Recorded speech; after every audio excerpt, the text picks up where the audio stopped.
شهدت تعاقدات المغرب الفاسي لهذا الموسم علامات استفهام كبرى حول دور المدير الرياضي، حيث تم استقطاب قائمة طويلة من اللاعبين: بن جديدة، علال، مدكور، دلوزي، علوش، يامقا، طاهري، ودغيري، بنجامين، بريفا، أهرو، نور الدين، أسامة، رحيلي وعيسى. ورغم هذا الكم الهائل إلا أن الرسمية لم تظهر إلا على 4 أسماء فقط: رحيلي، بن جديدة، أهرو، ونور الدين.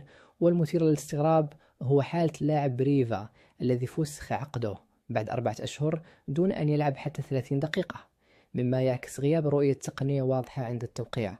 هناك إجماع وطني على أن الماس يعاني من خصاص حاد في خط الهجوم والظهير الأيمن، ولولا هذا النقص الواضح في التركيبة البشرية لكان الفريق اليوم يتربع على عرش صدارة البطولة بالعلامة الكاملة. على الرغم من تصريحات السيد عمر بنيس التي وعدت بحسم الصفقات مع انطلاق أول يوم في سوق الانتقالات، إلا أن الواقع كان مخيبا للآمال.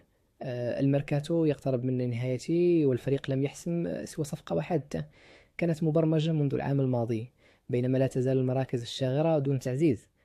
سينهي الفريق معسكره التدريبي ومبارياته الودية دون التحاق العناصر الجديدة، مما يضيع فرصة الانسجام.